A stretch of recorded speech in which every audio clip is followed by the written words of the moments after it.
Paul's a trusted advisor to security executives, business leaders, and IT executives. He provides security strategy and direction to governance and compliance, industry trends and best practices from a world-class business practice organization. Security is on everyone's mind, both from a corporate and personal level. Today, Paul will present a strategic security overview and will discuss trends and directions in the evolving field of information security. Accelerations in technology and business processes are outstripping the old ways of protecting systems and corporate networks. Paul will provide examples of how these changes are affecting securing data and systems, and some ideas on how companies and individuals can change with it to keep up with this evolution. This is a really exciting topic for me.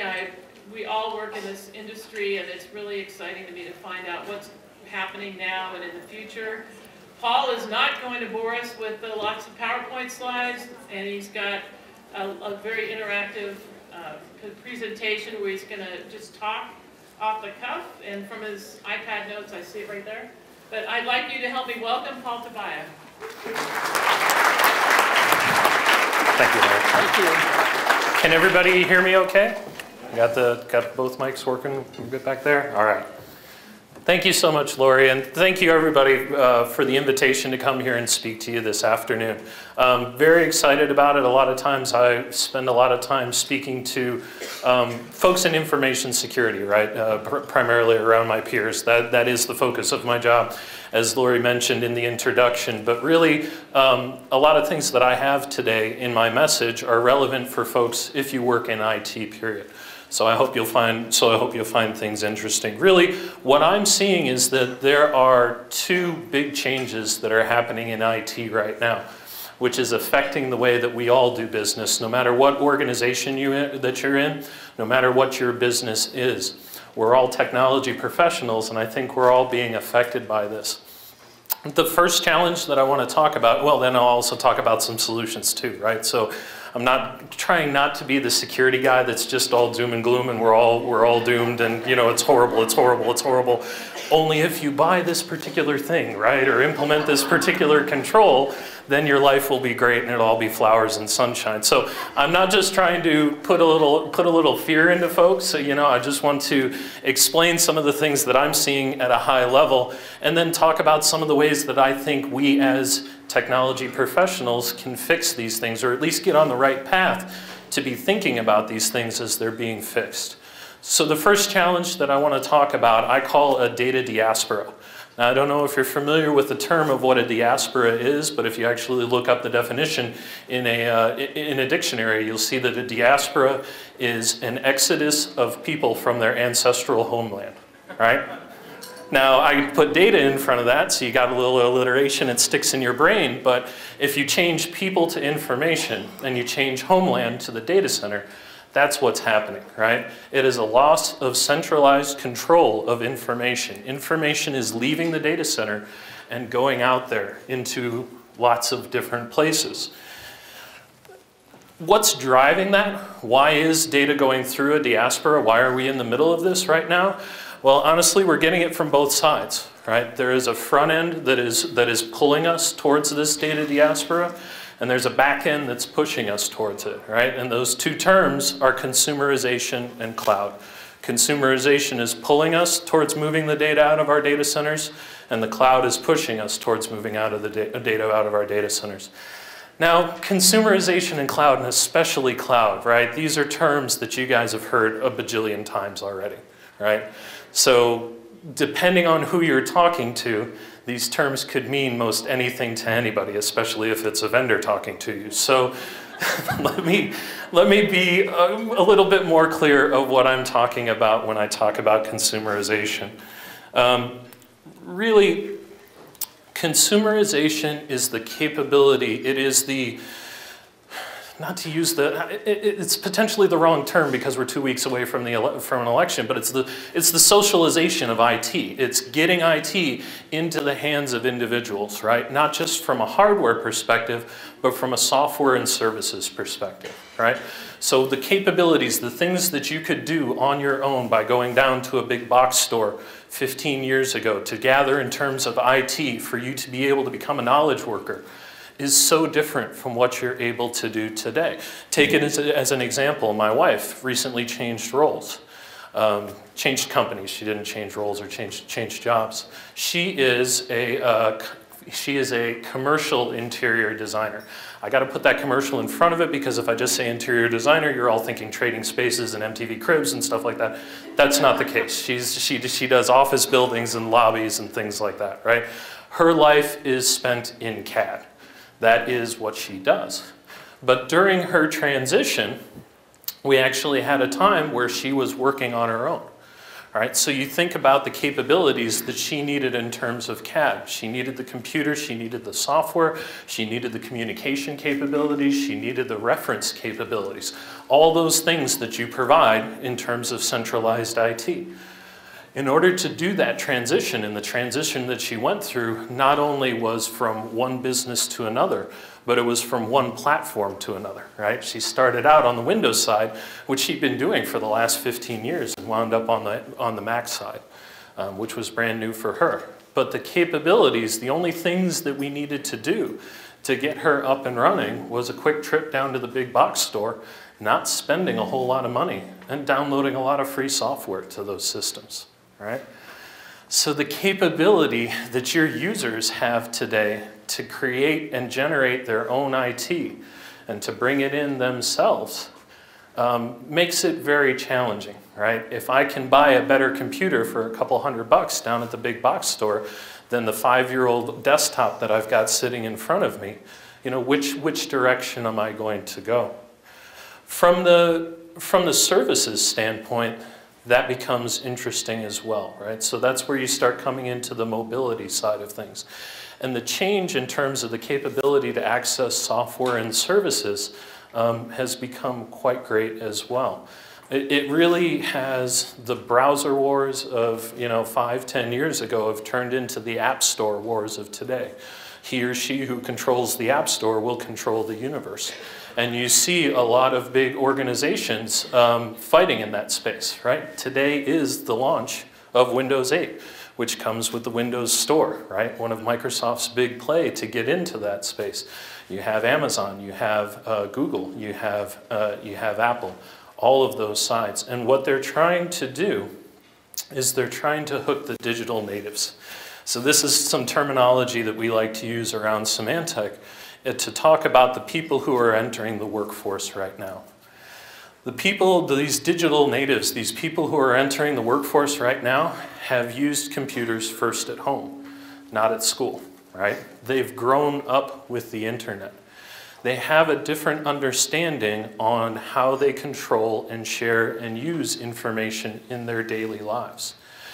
From our perspective as digital natives, the vast majority of us, I believe, not going to make any guesses on anybody's age or anything like that, but the vast majority of us in this room, we're digital natives, or we're digital immigrants. And although we have built and we maintain these structures that these digital immigrants live in, right, they're doing things in a very different fashion, right? One of the things, again, from my perspective, I'm an information security guy, so I care a lot about security and privacy, right? But I have trained myself and I have learned over the 15 years of my career what is good and bad security, what is good and bad privacy, what's the direction that I can go, right? I didn't have the crash course of going through high school with an overlay of Facebook, right? 4 years of high school, but then you got Facebook sitting there in the corner, right? You're going to very quickly understand what privacy and information sharing is about. These are the people who are starting to make waves. These are the people who are becoming the coveted 18 to 25 demographic. So from the services and the software standpoint, and also from the hardware standpoint as well, these are the folks who are running this sort of thing, right? They're the ones who are going to be taking over the world. So we as digital immigrants either need to get on board or get out of the way. It's a little scary in that aspect. Last year, talking about calendar year 2011, Apple sold more iOS devices in 2011 than they sold Macs in the entire history of their company. You hear about all of their product launches that they do. 3 million new iPads of the new generation of iPads, iPad 3 in their first weekend. 5 million new iPhone 5s right off the bat, right? When they go out and they sell those things, they're not necessarily selling them to us, right? They didn't go out to the Fortune 500 companies, all of the IT groups out there and say, hey, we've got this great hardware, we've got this great platform, we want to bring it in and make sure that it works with all of your systems very well, right? They don't do that. And I pick on Apple because they're in the front line, at least in terms of market share and perception and things like that, right? You take a look at Android. There's 80 bajillion Android activations that are occurring every day. If you look at things globally, it's actually pretty much on parity. Again, you've got Microsoft who just came out with their stuff right now, and you've got Windows 8, and you've got Amazon also out there as well, right? They're not even necessarily a technology company, right? They were a storefront company. But they're actually driving things from the consumerization level and the cloud level as well in a huge way. And these are guys who started off selling books, right? This is the things that are shifting. These are the things that are changing. These are the things that we're in right here, right now, within terms of this data diaspora. So going back, so the consumerization and mobility is pulling us towards the data diaspora. The push is coming from the cloud. Right? And when I talk about cloud, I talk about the capability to separate information from physicality, right? It was very easy back in the day, 10, 15, well, maybe not that far, but it was very easy a couple of years ago for me as a security professional to understand what I was responsible for, right? I could walk into the data center, look at all the blinking lights and cables and say, that's mine. That's what I need to protect. That's what I'm responsible for. Even if we had some partner connections or things like that, then I could put together a Visio diagram, right? And usually I had to draw the Visio diagram myself because the architects didn't have anything documented. So I could draw my own Visio diagram and draw a circle around that and say, this is mine. But the reality is that I walk into a data center today, and it's not even a case of pointing to a server and saying, that server contains my information, because it's virtualized and it's actually over here, and whoops, there was a failure, so now it's over here, right? Not even from a storage standpoint, the storage isn't anywhere near it because it's on racks over on a different row. You can't even point to a switch and say, that's my network. There's where the internet is, there's where the DMZ is, right? Because not only is the server virtualized, not only is the storage virtualized, but the networks themselves are being virtualized as well, right? So the software-driven data center, the capability to move that information around, and you don't really care, right? From an end user standpoint, you don't connect to a server, you don't connect to an individual thing, you don't connect to an entity, you connect to a service. So whether that service is in rack A or rack CC in your data center, or not even in your data center anymore, right?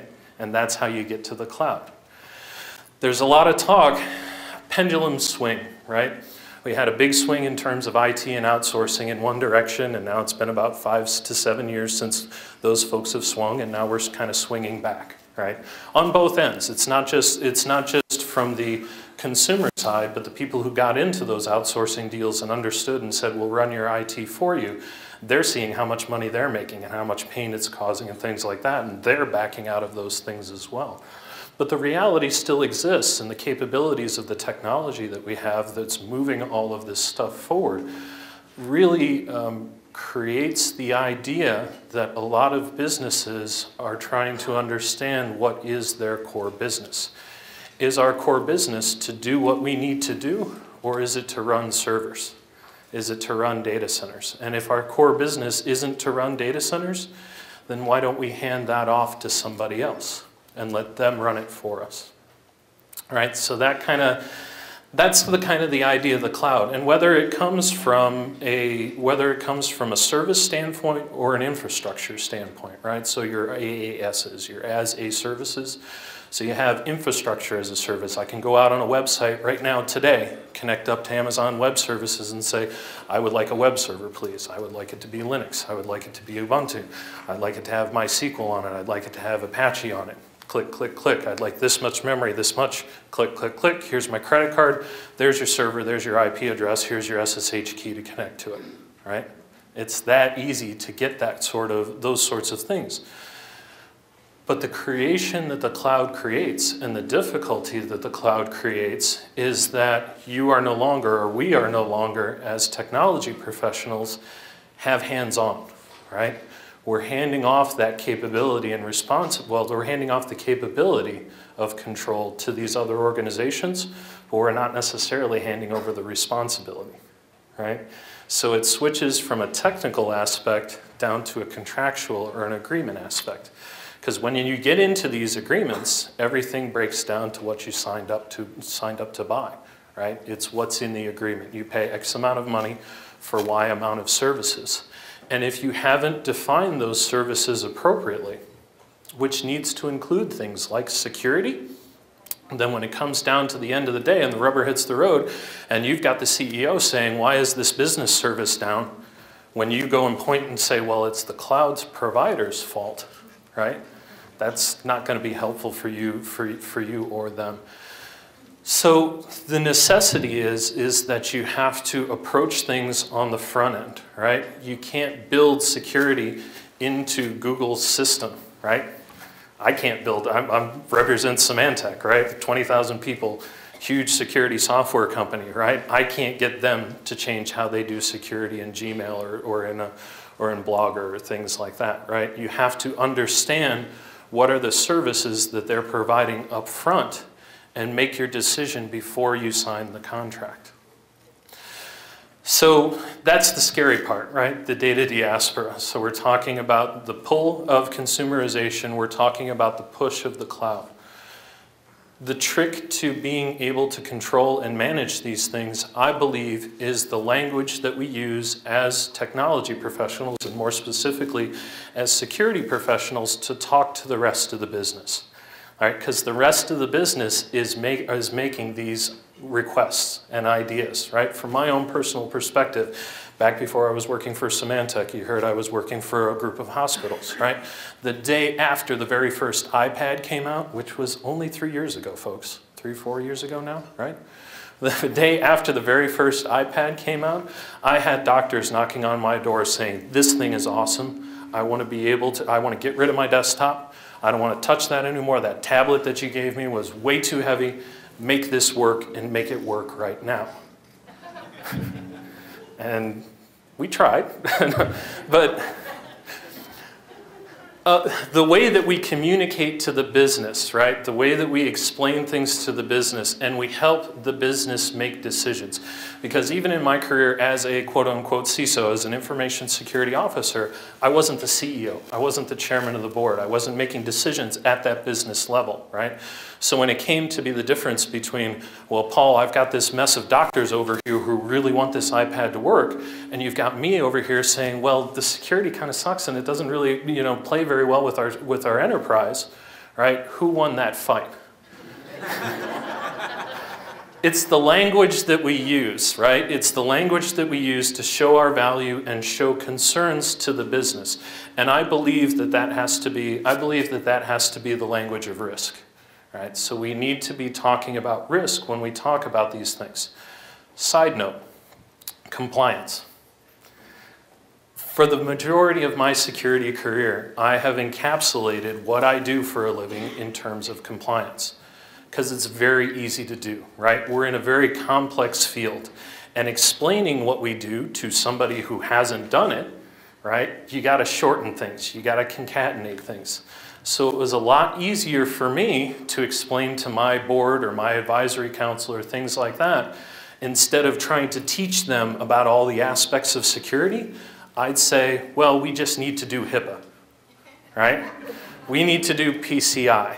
We need to do ISO 27K. We need to do NIST. We need to do COBIT. We need to do ITIL. Right? It's very easy to take the complexity of everything that we do and roll it up into a regulation or a framework or those sorts of things. Compliance is good, but it cannot be the language that you use to speak to the business. And why? Because there's two reasons. There's two traps that are there. One is that the compliance itself is too static. Right? Compliance is static. You've either got laws which are reactionary, that's why they get named after people, bad things happen and then they make a law to make sure that it never happens again. Or you get these broad frameworks that are tough to change, tough to get in the first place, tough to move, tough to change, tough to keep up with things. And then the second thing is that the scope's all wrong, right? So the first part talking about the staticness of it, right? HIPAA doesn't understand virtualization. PCI barely understands virtualization, but doesn't understand smartphones too much, or the cloud. And PCI is actually one of the good ones because it's actually a data security standard, not one of these big overarching things, and they actually update it every 3 years. They've got a set plan that they do every 3 years. What new technologies have you all learned in the last 3 years?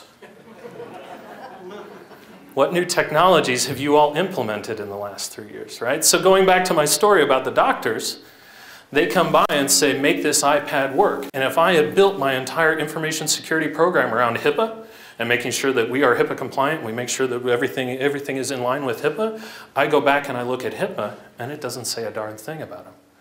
How do I have that conversation with my business then, right?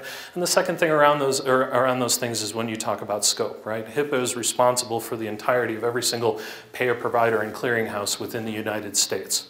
Right? It needs to cover that. It needs to cover everything. PCI DSS needs to cover everybody who has any kind of interaction with a payment card system. Right? ISO covers the whole darn world. How relevant is that to your particular business or your particular environment? Again, don't get me wrong. Right? This is a great way to build a baseline. This is a great way to start things. You know, COBIT and ITIL also from frameworks from a more generalized IT management perspective. This is great when you've got nothing. Right?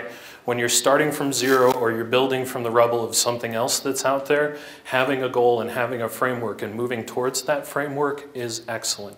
But the reality is that we're moving too fast to be stuck, to be slavish to any kind of framework, right? We need to move beyond that, and we need to move our conversation beyond just compliance into actually talking about risk. Having that conversation with our leaders that says, yes, we can do this, but this is what potentially could happen, right? Here's the potential impact and here's the potential likelihood of if things go wrong that we're going down there, right? That's kind of the definition of risk. And people who run organizations should, or I'll be more positive, understand risk, right? That's their job. Their job is to make decisions about risk on a regular basis. So how do we translate what we do into the language that they understand? Then they can start weighing at least, you know, apples to pears, maybe not apples to apples. You know, and you can start having that conversation. Side note for the information security professionals in the room, talking about risk is awesome as well, because when you talk about risk, you flip the script, you flip the responsibility, right? So it doesn't become an exception to a rule, it becomes an acceptance of risk that's decided upon by the leadership. Right? So when I go up and I say, loading up this iPad and putting medical information on it is a bad idea, and oh, by the way, here's something that we could do with a certain amount of time, money, and resources that I believe could reduce that risk to an acceptable level. And then they go back and they weigh the business value of things versus the cost of implementing the controls versus the risk that's inherent in the system, and they make a decision, right? They either accept the risk as it exists today, or they provide me with the time, money, and resources to reduce that risk. But that risk acceptance means 2 weeks down the road, when there's a breach and somebody loses their iPad and we have to go out to the Wall Street Journal and media and say, hey, we lost all this information, right? It wasn't a failure of my security program. It wasn't a, hey, I thought we were HIPAA compliant. What happened? It's a, no, I'm sorry, we accepted that risk, and that risk unfortunately got realized. Let's recalculate, Let's look at new controls that we can put in place and try to fix things, right? So that's the first part of things, right? Data diaspora, information is going everywhere, so we need a new way of being faster, of being more mobile, of being more agile ourselves in talking with the business leadership. And we need to talk specifically in the security area, but I think with technology as a whole, we need to have that communication with our business leaderships. We need to start talking in their language, and I personally think the language of risk is a good one for that. The second part is the fun part. We get to talk about the bad guys. All right, this is the other huge change that has occurred. It's definitely hit the media, and there are definitely people talking about it in media, but you're not necessarily hearing the whole story. Honestly, what has happened in terms of the threat landscape is the terminology that we like to use. What are the bad guys doing? Why are they out there? The big shift that happened about 10 years ago is that they started making money. The only way that you could, way back in the dawn of the internet, the whole 25 years ago, right? Around those stone ages of technology, the way that you made money semi-legally or illegally around some other things that are germane to our discussion here is through spam, right? That was the way that you, billions of spam to billions of people, and you get, return of 1/10 of 1% of 1 penny on every dollar that you spend, but then you come back and you still have $1 bajillion, all of those sorts of things. And then you had the virus writers, who are a lot of interesting people, hacker cracker culture, things like that. Again, not something I want to get into, but the idea that they're out there and they're going through these methodologies of just kind of poking at things until they break, right? The Morris worm that kind of kicked off my whole industry, right? The first true internet virus that actually had significant impact upon the internet. That whole thing was created ostensibly to map the internet, not to break it. But he forgot a little bit of bounds checking and then it went wild and it broke it. So that idea, that era of discovery, that idea of playing around with things, that idea of hacking and cracking, right? Those guys got together with the spam people because the spam people were starting to be shut down. It was a lot easier for them to find the machines and processes that went through from a vendor standpoint, from an internet service provider standpoint. They were able to hunt these people down and find them and shut them down. Because they could only send their spam out from particular resources that they had out there. Find a server, start sending spam from it, server gets shut down, go to the next server, send a whole bunch more spam out of it, that server gets down, add, rinse, repeat. They got together with the virus writers because the virus writers were saying, well, hey, I'm loading code on tens of thousands of systems, not just 1 or 2 at a time.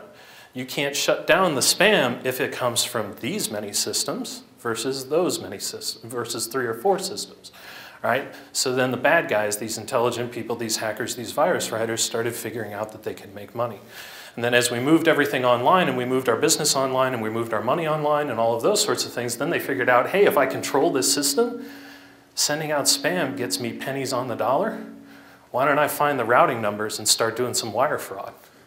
Make a little more money, right? And that is the reality of where we're at today, right?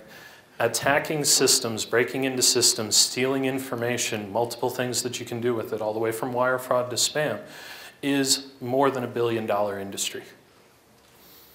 That's really what we're looking at today, right? So if there's billions of dollars to be made, then there's going to be more resources being pushed towards it. Particular organizations are going to get involved. And I haven't even touched on the nation state stuff, right? There's different motivations there from that idea. 3 years ago when we all figured out what Stuxnet was, and everybody in the information security industry went, holy crap, what is this? Malware that came from the future and how it was tied back to allegedly different organizations and things like that, that brought all of that onto play. But the reality of it is, depending on who you are in this room and what your threat profile actually is, right? How many folks work for organizations that have nation states looking at them? How many folks have organizations that have an accounts payable that's online, right? This isn't necessarily Ocean's 11, folks, right? These hackers aren't coming in, breaking in and stealing millions and millions of dollars. First off, if you try to transfer millions and millions of dollars from one bank account to another, do you know how many agencies actually have oversight over that and will be talking to you, right? So why not move 20 grand here or 30 grand here at a time, right? And do it from 100 people instead of getting that one score of $3 million in one place. So everybody is a target from the criminal element. And that's really how things have kind of changed. It's changed because there is an intelligence being pushed. There's an intelligence that's being pushed towards this, right? This isn't put a piece of virus out on the internet and let it spread everywhere, and then that's it. You know, that was kind of cool. I'll write a little love note in it, right? That's why Melissa, I Love You was named what it was, because the guy broke up with his girlfriend and wrote that into the code. There's actually people behind this, right? When the malware gets on your system, there's a brain somewhere that's actually going through this and activating it and working with it and digging in and finding the information, right? So it breaks down where the idea of Matthew Broderick sitting up in his bedroom with Ali Sheedy on the bed, breaking into the Department of Defense goes away, right? It has become a marketplace. We're actually seeing capitalistic trends that are formulating within this environment. Some of the statistics that my company gathers together, out of all of the malware attacks that we saw, that Symantec as a company saw out on the internet that occurred in 2011, over half of those attacks, the billions and billions of attacks that we saw, over half of those attacks were all done by the top 10 malware families that are out there.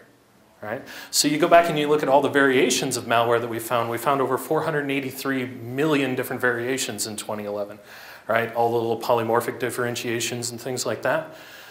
That's great because that defeats a lot of signature-based AV. Maybe I'm digging into stuff a little too technical here, so I'll roll it back. But the reason why the top 10 accounted for half of the attacks throughout the entirety of a calendar year, throughout the entirety of the world, is because it works. Because those are the 10 that work. It's market forces, it's capitalism that's coming into play. The idea, going back again to Matthew Broderick, the idea of the lone hacker isn't there. Right? When you break down of how these, I like to call them targeted attacks work. Right? So there's other terminology that's out there. APT kind of got traction for a while, advanced persistent threats. That actually came out of the federal space, Department of Defense, and there's particular connotations that are there, kind of like using the term cyber, that I don't like to touch because I don't work in that area. So I like to use targeted attacks. I don't like to use cyber.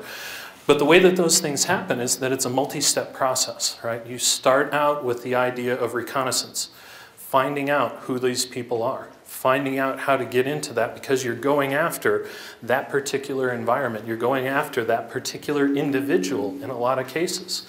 And how do you do recon? It's easy. You get out there and you get on Google, right? You get out there and you get on Facebook and you find out that Paul Tobia likes chinchillas because it says so on his Facebook and he's got a blog and all of those sorts of things. So when I send an email to try to attack Paul's systems, right, I'm going to send him an email that says, hey, Paul, I've got this cool new chinchilla video. Click on this link, right? And I go, oh, I like chinchillas, boink. Yeah. That's the recon piece. They're targeting you. They're targeting your environment.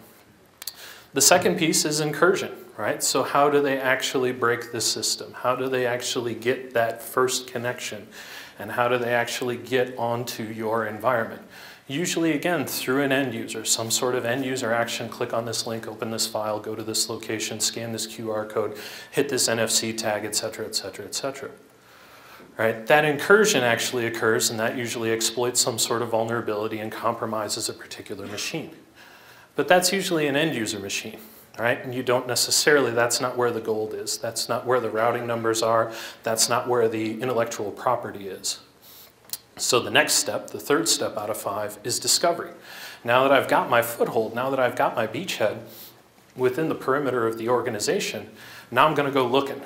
Now I'm going to go see if I can find what I'm looking for. Can I escalate my privileges and not be a user, but become root or admin?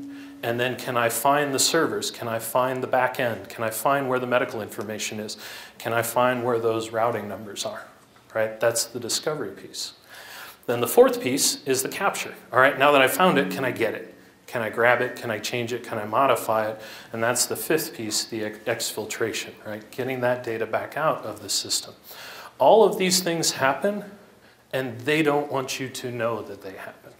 right? That's kind of the other big change, right? If they're able to get into the system, they want to keep your computer running, right? We've actually seen folks who have had compromised systems that are better run than the systems that weren't compromised, right? Because the bad guys were patching and reconfiguring the system, so it wouldn't actually be looked at, right? Hey, that server's been running great. Geez, these other ones are totally broken. What's going on here? All right? And they're trying to keep the other guys out too, right? Because one of the first things that they do when they break into your system is they close the doors so the other hackers can't get in and steal the stuff that they're stealing as well.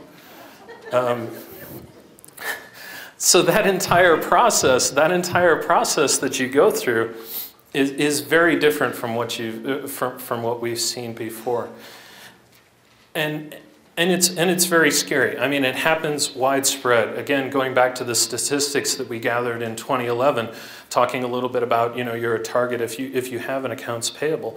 From all of the attacks across the entirety of the network, across the entirety of the world that we saw, over half of those attacks occurred with companies of employees of 2,500 or less.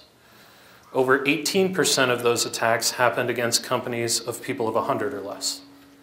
Right? It's easy to go out there, it's easy to do that, and they break into those systems and find the information, even if it's just $1,000 here or $1,000 there.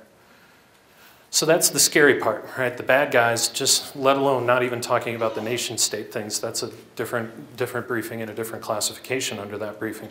But just from the criminal element, what we're looking at there is widespread and it's marketized. It's $1 billion industry.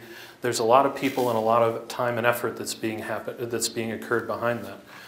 From my perspective, I believe the capabilities, the shift in thinking that we need to do is a terminology that I've liked to use for the entire 15 years of my career, which is called defense in depth. Usually with defense in depth, you think about it like belt and suspenders, right? If one thing fails, then another thing takes over. But if you go back and you think about what I just talked about, how these targeted attacks occur, there's 5 steps. Recon, incursion, discovery, capture, and exfiltration. They need to have all 5 of those steps occur to be successful. And honestly, and I'm a security vendor, right? I represent a security company. We're really focused on number 2. We're focused on the incursion. A lot of our time, money, and effort and products and solutions and things like that just focus on that incursion. Prevent that vulnerability from being exploited, right? That's good. That's important. You need to do that. But if you're responsible for an information technology company or infrastructure of any particular size, I will bet you dollars to donuts that there's at least one computer on your environment that's compromised right now and is running malware. Right? I mean, it's just the scale of things, let alone if you put mobility and these new technologies into it as well. So in some aspects, and again, not to be too much doom and gloom, we've already lost if we're only focusing on the incursion. Why not focus on all 5? Because they need to get all 5 in order to succeed, right? Why not build up your defenses against recon? Unfortunately, building up your defenses with recon means working with people. I'm sorry, I know I'm speaking to a technology group, but problem occurred between keyboard and chair, right? You don't stop the capability, you don't stop the digital natives from getting out there and sharing, right? You don't stop your marketing department from setting up a Facebook account. You don't stop your HR recruiters from getting out on all the sites and start bringing things in, right? Again, we go back to the risk. What's the business benefit versus the risk that's being created within your organization? But understand that those things that are out there, those publicly facing people, not just your CEOs and your executives and things like that, but the people who are publicly facing out there on the internet, they're the ones who are setting themselves up to be targets. They're the ones who are going to be getting those emails and those viruses and things like that sent towards them. So again, I'm kind of focusing on information security, but if you have an awareness campaign, right, like you're required to by a lot of regulations, HIPAA included, do you do anything differently for your HR recruiters than you do for the rest of your employees? Do you do anything differently for people who have remote access versus the rest of your employees? All right, so how are you teaching people about the threats? How are you helping them understand how people are going to use recon to come at them and attack them? All right? Persian, already talked about that. That's 90%, 95% of what we do today. Anyway, we just need to do it better. And a lot of that is just simple blocking and tackling, right? What are the systems that are within your environment? What are your build standards? What are your control standards? What do you do on Microsoft Patch Tuesday? What do you do on Oracle's quarterly release? What are those cycles? What are happening around that? Do you even know what's within your environment, let alone what you need to protect? That's a lot of the incursion piece. Discovery piece, there's a heck of a lot of stuff you guys can do with discovery, right? But it's the understanding of where you're at and what's happening, right? I've had in a previous life, the biggest issue that I've had in terms of a potential incursion or in terms of a breach in my environment, the whole thing was kicked off because I had a DBA who had his head on straight. And one day he was looking at his logs because he was managing the system. He wasn't a security guy. He was managing the system and he saw a login from an account that shouldn't be there. And he called me up and he said, "Hey, Paul, I don't think this should be here. What do you think?" And I patted that guy on the head and tried to hand him a big pile of money because he saved our bacon, because he found the bad guy. The bad guy had already gotten in. He'd already incurred on our environment. He was discovering. He was going out. He was looking for things, right? And that we were able to find out about that and able to stop him prevented us from getting into a big mess. Then there's the capture piece, right? The fourth piece that you've got out there. What's the difference, right? It was very easy back in the day for me to explain what I do in terms of security to non-security or non-technical people, right? I said, I man the castle walls, right? I build a moat, I build a wall, I build a drawbridge, firewall, things like that around that, and then me and my team stand on those castle walls to prevent the bad guys from getting in and the gold from getting out of our keep. The reality is that your IT environment, especially because of the data diaspora, does not look like a castle. It looks like San Ysidro, right? I'm from San Diego, right? I mean, this is the amount of information that is flowing in and out of our environments for legitimate business reasons. I mean, this is what we exist in today. The amount of information that we share with other businesses and other organizations is the engine that's moving all of this prosperity and things forward. We can't stop that. But we can't think of ourselves as guards on a moat. We need to think of ourselves as border patrol, right? So you can't have, you know, the hard outer crunchy shell versus the internal nougaty center, right? You need to build those bastions inside. What is your database server that contains those routing numbers? What's the access control of that? Not necessarily what's at your firewall, right? Why should those credit card numbers be uploaded to a file server that has world-readable access when only your finance team are the only 4 people who actually need access to it, right? So managing things from an internal standpoint, pulling back the perimeter, understanding where your information is and how you need to protect it, that's how you do the capture stuff. And then the last piece, the exfiltration piece, unfortunately now you're really getting down into incident response type stuff, right? Is the information leaving your environment? What is the flow of information that's going out, right? The capabilities that these guys have to tunnel traffic over particular different things, like ICMP, stuff like that, right? If you have over 30 megs of ICMP traffic leaving your environment within the span of 8 hours, right? You might want to take a look at what's going on, right? Because nobody can ping that much. There's something else being, so understanding how that information, where it is, how it's going out, and what your response is to it once it gets out there is the important part. So let me wrap up here and take any questions, but my message to you folks is we have that data diaspora, everything is spreading out, but if we change the way that we talk to our leaders and our businesses and understand that, we can get ahead of it, or at least we can show them the path. And then in terms of protecting against all those bad guys out there that are making a lot of money and putting a lot of time, money, and resources into it, look at the whole stack. Don't just force yourself at one level. Look at defense in depth and what you can do up and down to defeat those folks. Thank you very much.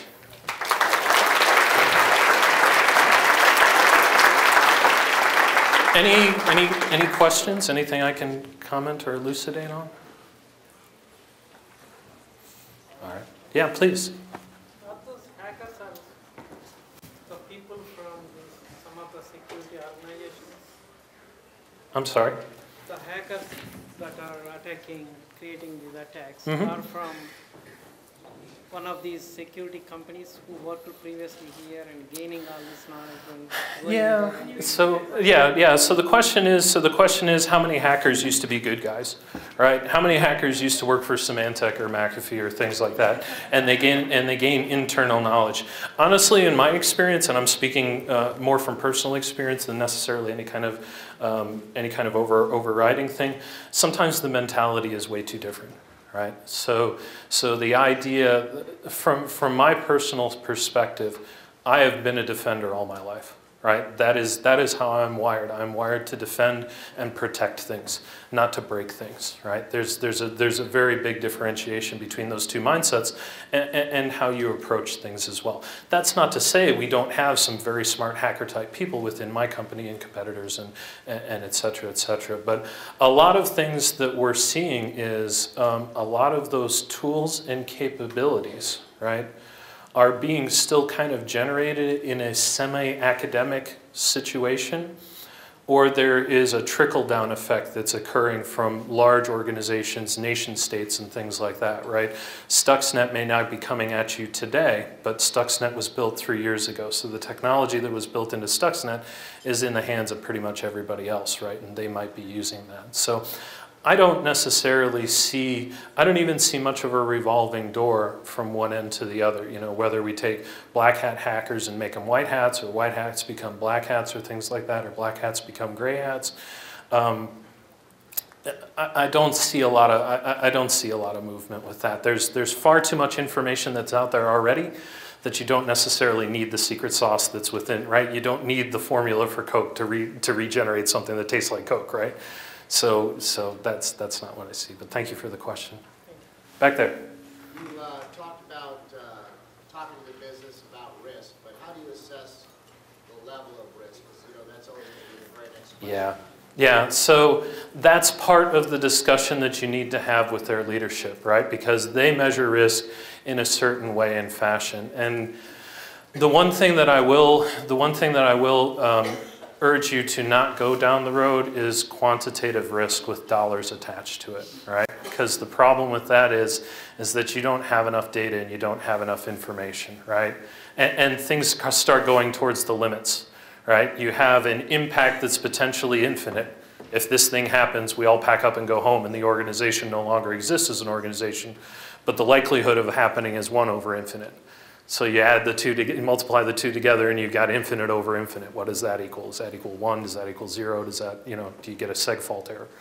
So the understanding how your business measures risk, understanding how your business looks at risk, is one way to go. The way that I did it when I tried to build it within my previous organization was I kind of put the cart before the horse, right? I basically had 4 levels of risk. Oh my God, oh my God, oh my God, shut it down now, now, now, now, now. This is a high priority. You know, you all have things that you need to do, but this goes to the front of the line. Normal priority, you all have things to do, so let's put this at the back of the line and have it happen throughout, but we'll track it and we'll keep it going. And then informational, you know, this is something that you need to know about. It may go up, it may go down, but we're at least going to track it, right? That was the conversation that I had with my leadership. So when I concatenated all of that risk down, you know, and I said, hey, it's a high, medium, low, or informational, they understood what I meant. And then, you know, the smart people in the room, the technology people in the room would ask to see my homework and see how I calculated all that kind of stuff. I don't know if that answered your question, but thank you for it. Okay, right there.